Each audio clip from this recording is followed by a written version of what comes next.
This air conditioner company makes its coils entirely of aluminum, which is 5 times more corrosion resistant than coils made of copper and aluminum.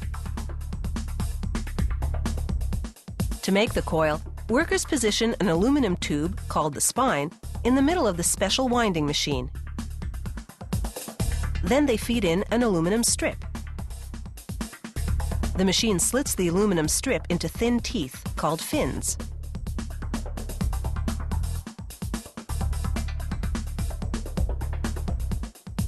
Then it folds and wraps thousands upon thousands of fins around the spine, making a material they call spine fin tubing. Each tiny fin is a heat transfer vehicle.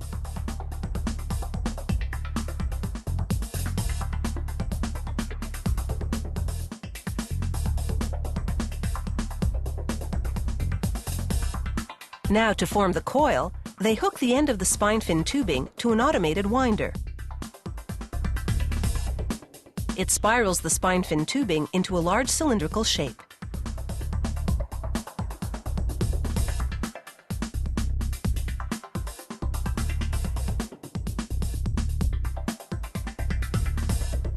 When they finish winding the coil, they cut the end free from the feeder, then apply hot glue to hold everything together.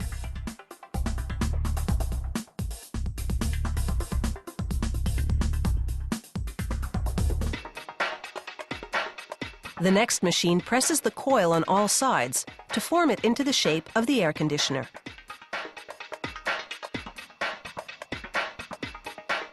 A worker now cuts into the coil and bares a row of tubing. These cuts determine the circuits, the term for the path the refrigerant takes as it flows through the coil. The pipes that feed these circuits are made of copper, but copper doesn't fuse directly to aluminum. So workers must first solder on transition tubes coated with a zinc-aluminum alloy.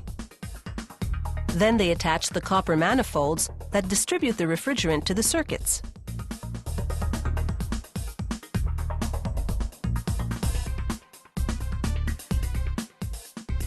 Once all the refrigeration components are in place, workers subject the coil unit to an underwater pressure test to make sure there are no leaks.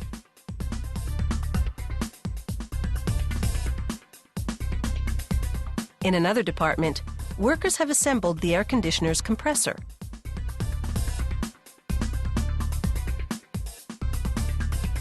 They mount the compressor to a weather-resistant plastic base, then cover it with a sound reducer, a vinyl jacket filled with fiberglass insulation. Now they add the coil.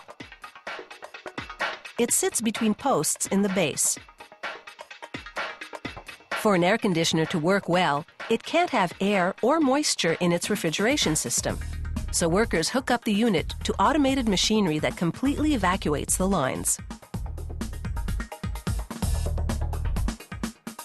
Next, workers connect wiring and install corner supports, then begin assembling the unit's exterior housing. The top perimeter piece is shaped to direct the airflow out of the unit. A motorized fan pulls air into the unit. A plastic grill lets air exit and keeps debris from falling inside. Finally, they seal the refrigerant lines by brazing shut a pair of tubes.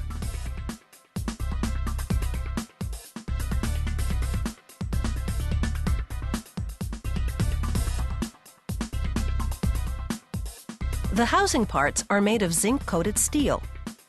The factory spray paints them, then bakes the paint for maximum durability. Air conditioners sit outdoors, so they have to withstand all kinds of weather. The factory sends sample units to a performance testing laboratory.